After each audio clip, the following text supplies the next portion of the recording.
Aleluia, aleluia. Os irmãos podem sentar-se. Ao nosso Deus a honra e a glória para todos sempre. Aleluia, glória a Deus. Nós vamos então para o nosso momento para a reflexão da palavra.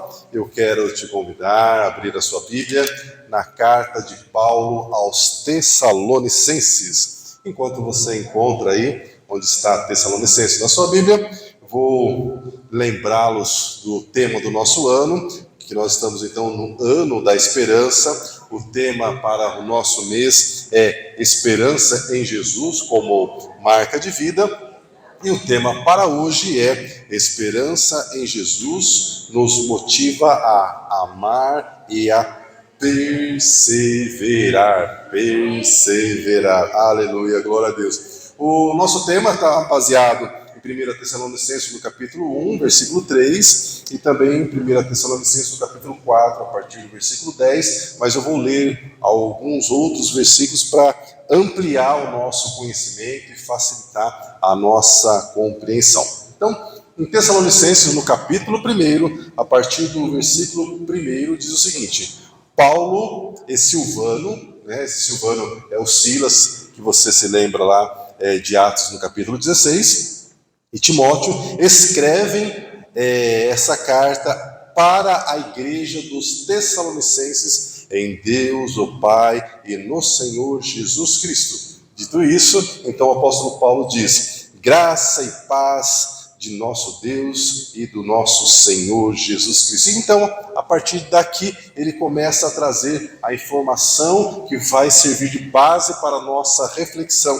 Ele diz o seguinte: sempre damos graças a Deus por vocês, fazendo menção de vocês em nossas orações, lembrando-nos sem cessar, lembrando sem parar, da obra da vossa fé. Uma palavrinha tão pequenininha, mas tão importante. Depois nós vamos falar bastante sobre isso, sobre a obra da vossa fé, a obra da sua fé, a obra da minha fé. Então o apóstolo Paulo diz: lembrando-nos sem cessar da obra da vossa fé, do trabalho do amor e da paciência, da esperança em nosso Senhor Jesus Cristo, diante de Deus Pai. E 1 Tessalonicenses capítulo 4, a partir do versículo 9, está escrito o seguinte: quanto ao amor fraternal, nós não precisamos escrever para vocês, pois vocês mesmos já foram ensinados por Deus a se amarem uns aos outros. E de fato, vocês amam a todos os irmãos em toda a Macedônia. Contudo, irmãos, insistimos nesse assunto para que vocês aumentem ainda mais o amor fraternal uns pelos outros. Aleluia, glória a Deus. Então, nós estamos falando sobre a carta de Paulo aos Tessalonicenses. E antes de nós entrarmos nesse assunto, eu quero contar uma história de amor. Quem gosta aqui de história de amor? Ah, glória a Deus. Quem aqui não gosta de uma boa história, né? E a cidade de Tessalônica tem uma história de amor para contar. Essa cidade foi fundada por um general de Alexandre o Grande, que nunca perdeu uma batalha, que por sinal teve o seu reinado profetizado pelo profeta Daniel naquela estátua, né, que ele viu que a cabeça era de ouro, o peito era de prata, né, etc e tal. Ali fala sobre o império que Alexandre iria também desenvolver. E um dos generais desse Alexandre, o Grande, chamado Cassandro, ele decidiu formar uma cidade, que é a cidade de Tessalônica. E ele então decidiu colocar o nome da esposa dele na cidade. Então, Tessalônica é o nome da esposa do general de Alexandre o Grande, que quando formou a cidade, batizou a cidade com o nome da esposa dele. E aí, para as irmãs que são casadas, quero perguntar uma coisa, vocês não precisam responder. Se o seu marido fosse fundar uma cidade hoje, ele colocaria o seu nome nessa cidade? Não responda. Tenho certeza que ele faria isso.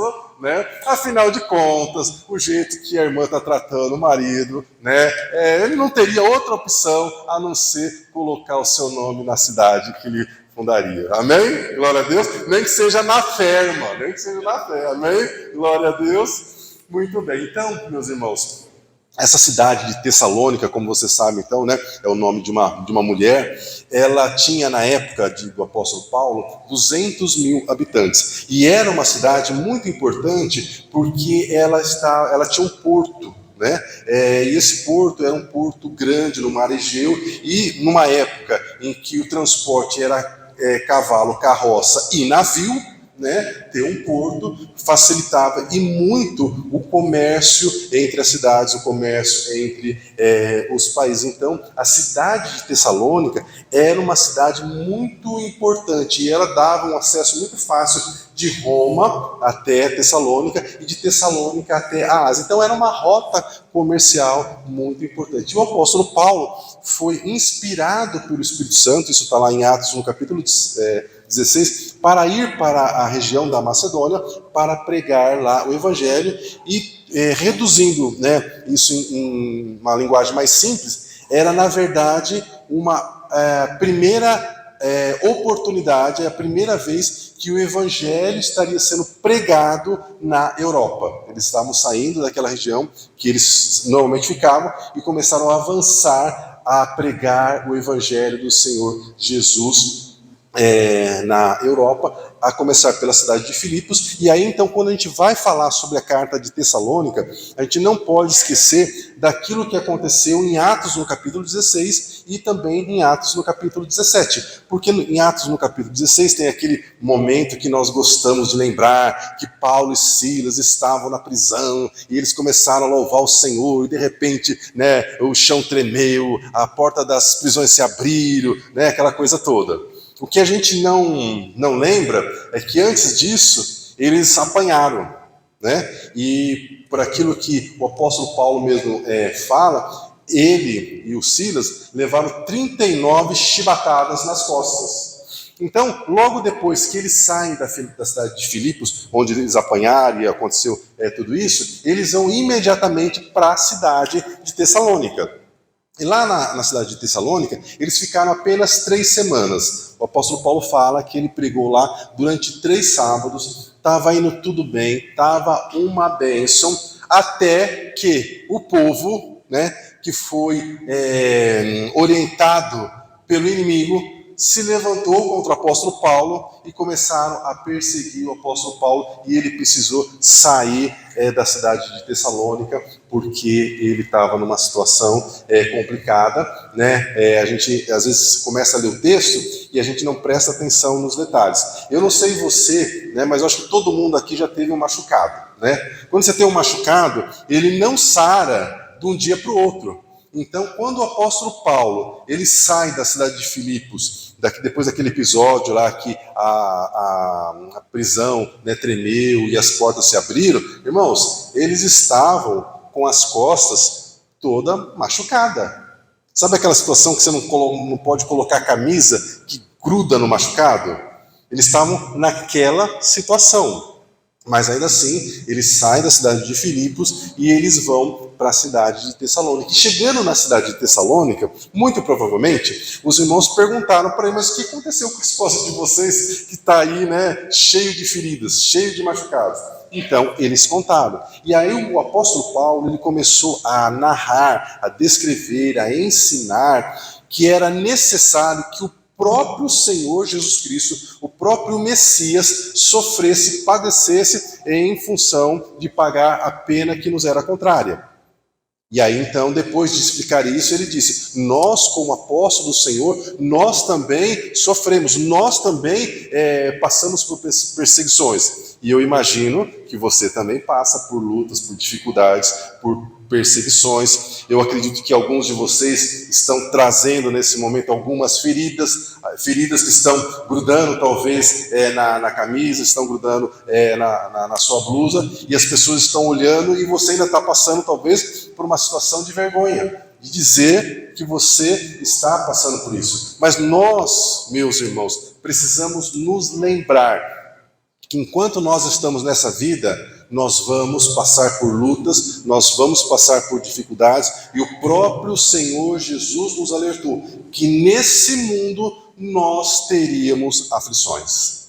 E de fato, nós temos aflições. Então, nós precisamos fazer o quê? Nós precisamos colocar a nossa fé no Senhor e perseverar em seguir ao Senhor Jesus, apesar das lutas, apesar das dificuldades, apesar das chibatadas que às vezes a gente recebe, apesar das feridas que são abertas na nossa alma.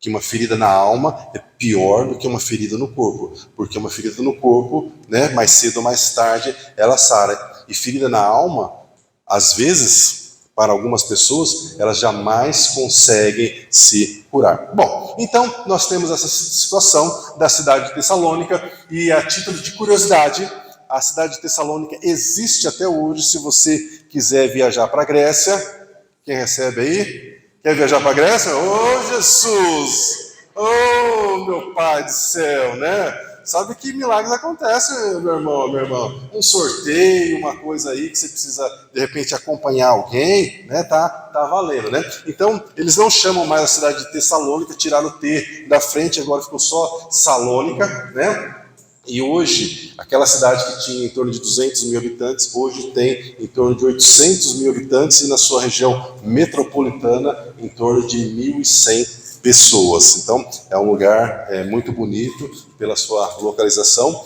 E o que é mais importante, o Evangelho chegou nessa cidade através do apóstolo Paulo, e de lá até nós. Então, meus irmãos, o apóstolo Paulo, lá na cidade de Tessalônica, ele dá esse testemunho, e quando então ele estava na sua terceira semana, os judeus de Tessalônica, eles se levantam contra o apóstolo Paulo, e eles começam a ir atrás do apóstolo Paulo lá na cidade de Tessalônica, dizendo que ele estava pregando que existia um outro rei, que não era o César, que não era o imperador romano, porque isso evidentemente dava, em linguagem popular, dava a cadeia, porque evidentemente o imperador não permitia que se levantasse nenhum outro rei. E isso não era verdade, mas era a forma que aqueles judeus encontraram para incriminar o apóstolo Paulo. Então a palavra fala que eles foram até a casa de Jason, e esse Jason era um parente do apóstolo Paulo. Isso está registrado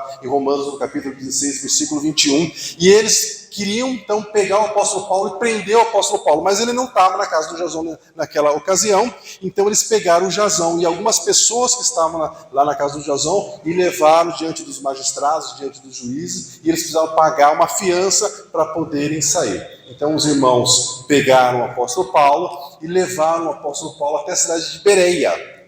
E o apóstolo Paulo, nessa cidade de Bereia, estava lá pregando, fazendo a sua obra, e de novo o inimigo se levantou, e aqueles irmãos da cidade de Tessalônica, não contentes de terem expulsado o apóstolo Paulo de Tessalônica, eles foram até a cidade de Bereia atrás do apóstolo Paulo. Então, os irmãos de Bereia levaram o apóstolo Paulo até a cidade de Atenas, e lá em Atenas acontece aquele famoso discurso do apóstolo Paulo, quando ele está passando pela cidade, ele vê tantas estátuas, tantas imagens de Deus, e ele começa a pregar então sobre o Deus desconhecido. Então, em Atenas, ele manda Timóteo para a cidade de Tessalônica para continuar o trabalho de pregação do Evangelho. E aí então o apóstolo Paulo de Atenas, ele vai para a cidade de Corinto, que está na Bíblia, nós conhecemos a cidade de Corinto pela Bíblia, pelas cartas do apóstolo Paulo.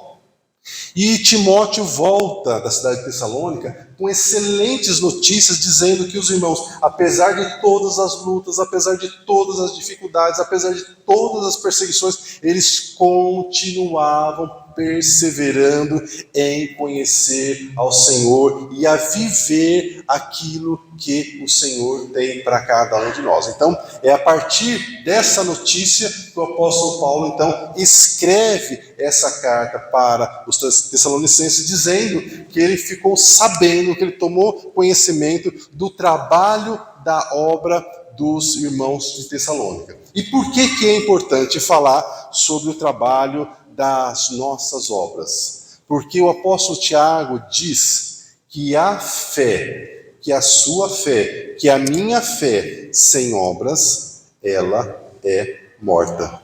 E isso dá um baque na gente, né? Forte isso. E aí a gente começa a pensar, mas como assim?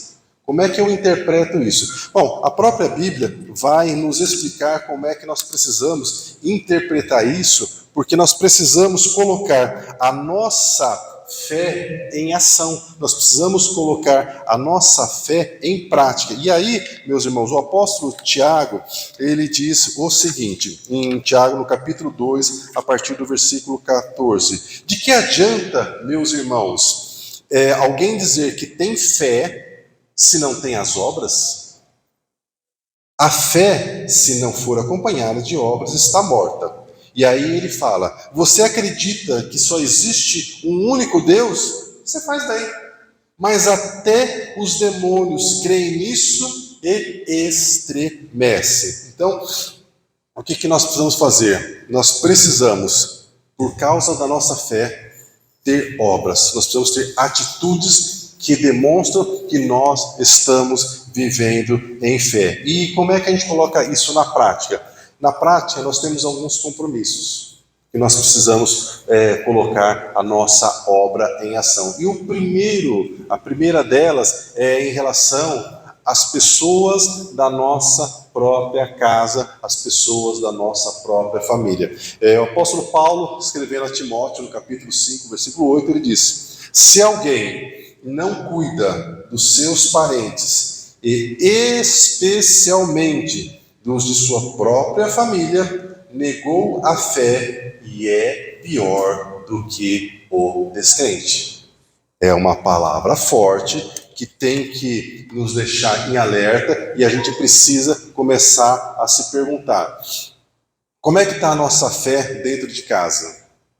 A nossa fé tem feito que o nosso cuidado para com as pessoas da nossa família seja melhor do que a gente fazia antes de conhecer o Senhor Jesus? Como é que eu estou cuidando da minha esposa? Como é que eu estou cuidando dos meus filhos? Como é que a minha esposa está cuidando de mim?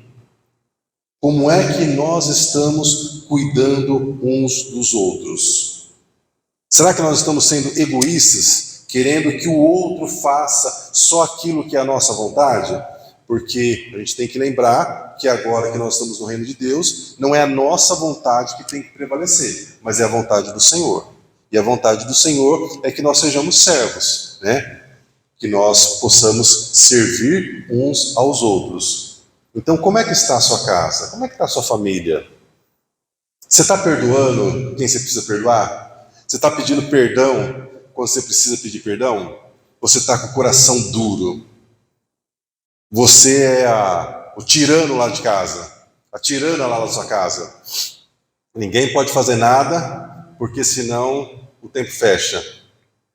É dentro das nossas casas que a gente enfrenta as maiores lutas, as maiores dificuldades. É dentro da nossa casa que nós vamos enfrentar as maiores provações. É dentro da nossa casa que nós vamos ter um levante do inferno como em qualquer outro lugar nós não teríamos. É dentro da nossa casa.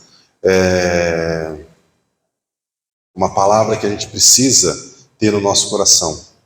A Bíblia diz, aquele que está em pé, cuide para que não caia. E é isso que nós precisamos fazer. Quantas pessoas que tinham casamento, família, que a gente olhava, nossa, meu Deus do céu, isso parece propaganda de margarina. Sabe essa história que a gente fala de propaganda de margarina, aquela família perfeita, aquela coisa toda? Aí quando você pensa que não, o casal se separou, o filho está com problema com a droga, o outro com não sei o quê, você fala, meu pai do céu, como é que pode isso? Né? Se eles, que eram um casal, uma família perfeita, está passando por tudo isso, e eu? E eu e você, meus irmãos, precisamos estar escondidos debaixo das asas do Altíssimo. E a nossa responsabilidade e o nosso compromisso é com as pessoas da nossa família. Nós que somos casados, nós temos um compromisso diante do Senhor de cuidar dos nossos cônjuges. E por vezes, os nossos cônjuges, eles não estão num momento que dá vontade de cuidar. Quem é casado sabe quantas vezes a gente passa por situação que fala, meu Deus do céu, misericórdia. Mas nós precisamos manter o nosso compromisso. o seu compromisso diante do Senhor, diante da sua família. Se você ganhar o mundo inteiro, mas se você perder a sua família, meu irmão, minha irmã, não adiantou. Se você perder o mundo inteiro, mas sua família estiver aí juntinha, unido, todo mundo, né, se relacionando bem, aí você pode se considerar uma pessoa bem-sucedida, uma pessoa feliz. Nós não precisamos nos preocupar em juntar dinheiro na terra. Porque dinheiro, né, quando o Senhor Jesus voltar, a rua que a gente vai pisar vai ser de ouro. Né? Os alicerces vão ser de pedras preciosas. O que a gente precisa é manter a nossa família unida. E nos últimos tempos, existe um levante do inferno para destruir as famílias. Então nós precisamos estar atentos à palavra do Senhor no que diz respeito à nossa família. Agora, o segundo ponto sobre as nossas obras, depois da família natural, é a família da fé. Irmãos, você querendo ou você não querendo, você tem a sua família da fé. E aí, você também tem um compromisso com a sua família da fé.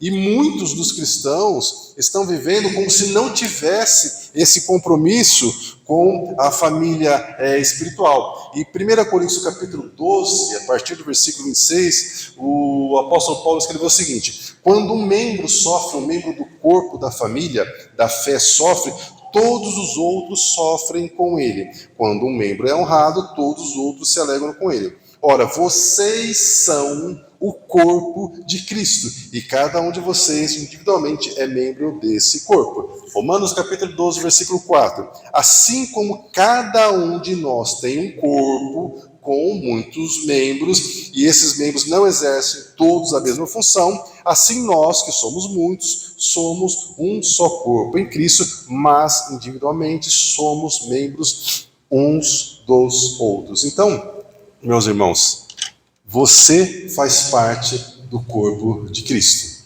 Você faz parte da família da fé. E como membro da família da fé, nós precisamos estar juntos, unidos, ligados, em comunhão. Por vezes você está sofrendo, você nem sabe por que você está sofrendo. Porque você faz parte do corpo de Cristo e alguém está sofrendo e nós não estamos cuidando dessa pessoa e você sofre a consequência também.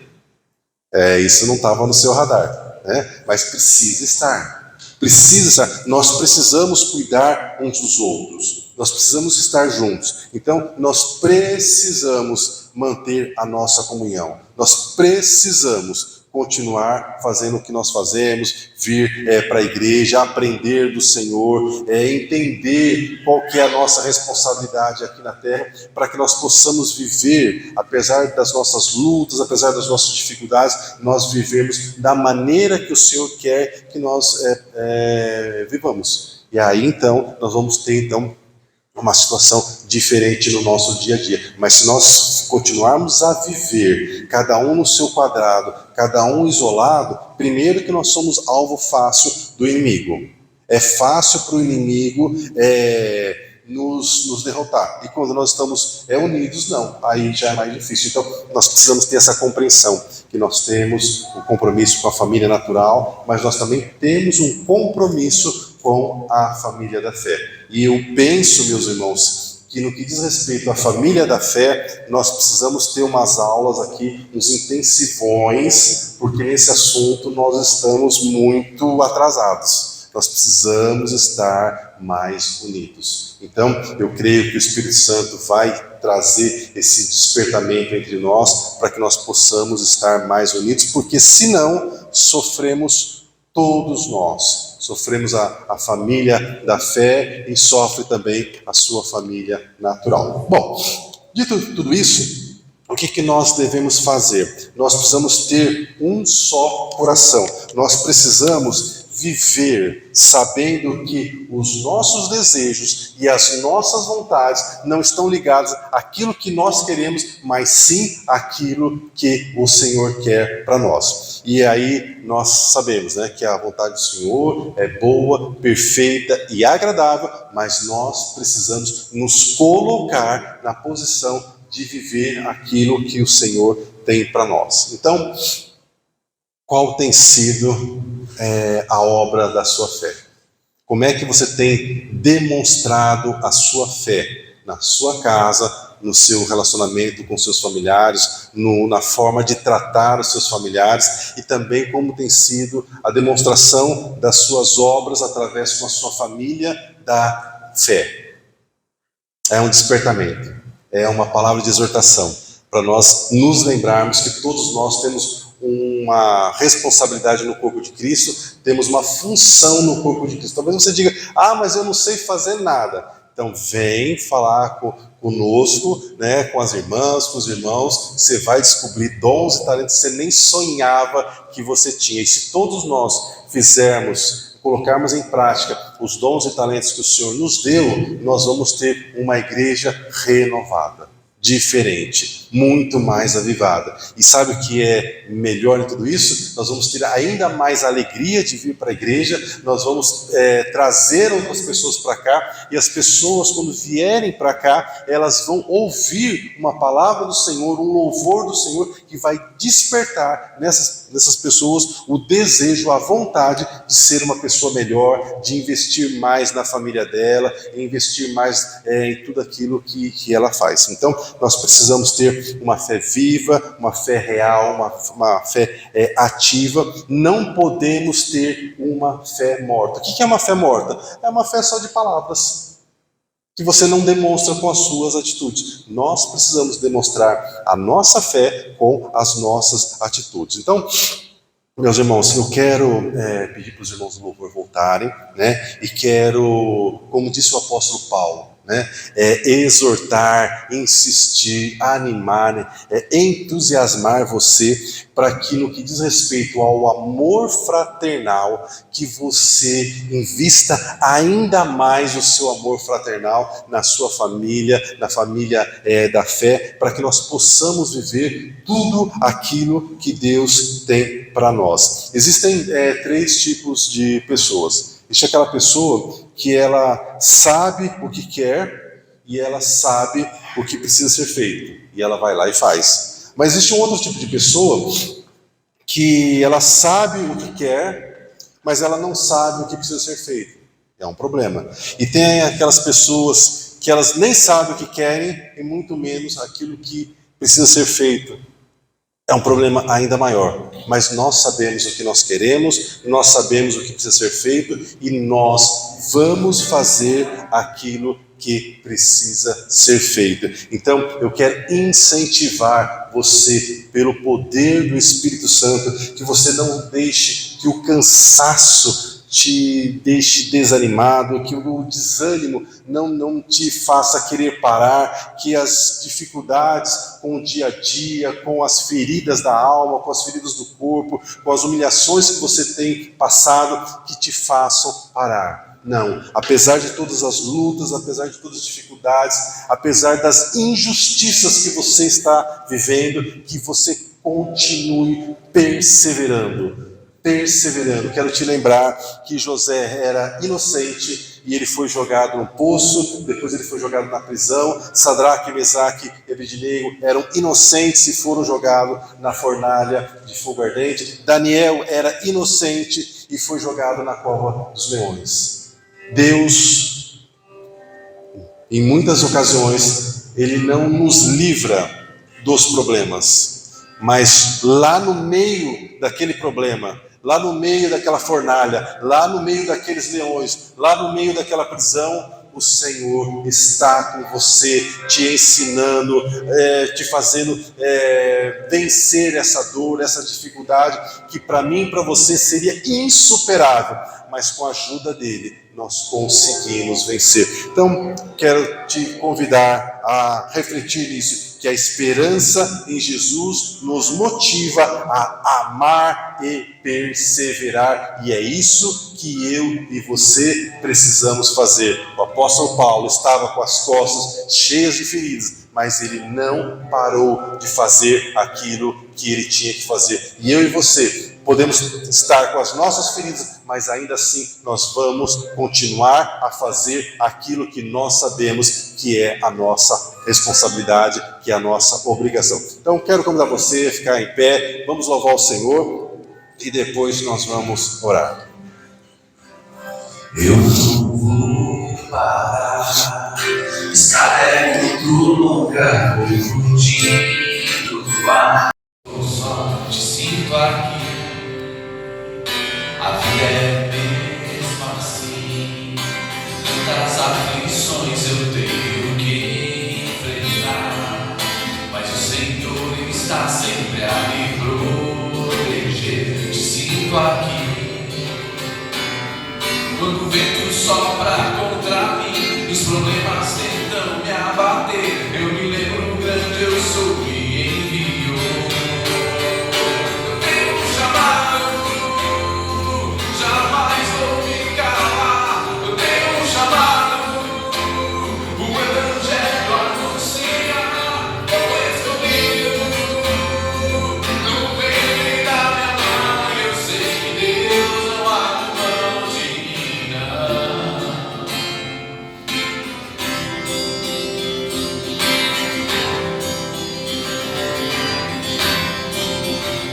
A vida é mesmo assim. Tantas aflições eu tenho que enfrentar, mas o Senhor está sempre a me proteger. Te sinto aqui. Quando o vento sopra contra mim, os problemas tentam me abater, eu me lembro grande eu sou e enviou. Eu tenho um chamado, jamais vou me calar. Eu tenho um chamado, o Evangelho anuncia. Eu escolhido no ventre da minha mãe, eu sei que Deus não abre mão de mim, não. Há muito pra fazer, não há mais tempo para olhar pra trás. Eu tenho um chamado, jamais vou me calar. Eu tenho um chamado, o Evangelho anuncia. Eu fui escolhido no ventre da minha mãe, eu sei que Deus não abre mão de mim, não. Eu sei que Deus não abre mão de mim, não. Eu sei que Deus não abre mão de mim, não. Eu tenho um chamado.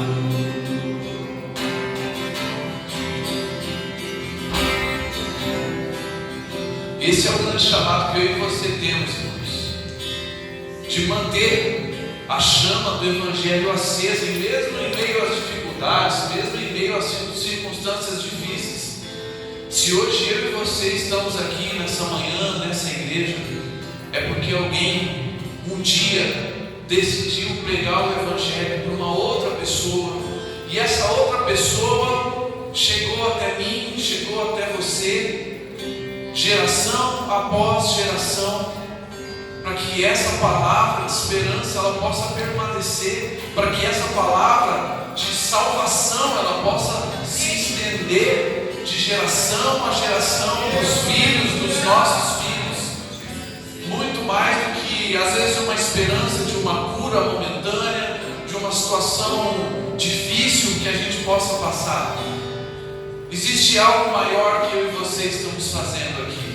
É fazendo com que o Evangelho da salvação, da esperança eterna, chegue a outras pessoas.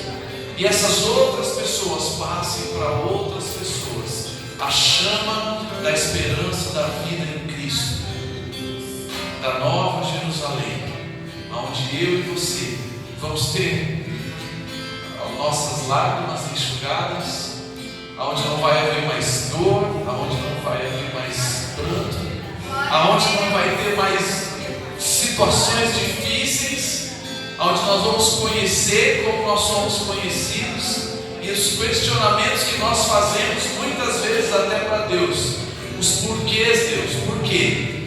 Naquele dia nós vamos ter a resposta. Você crê assim?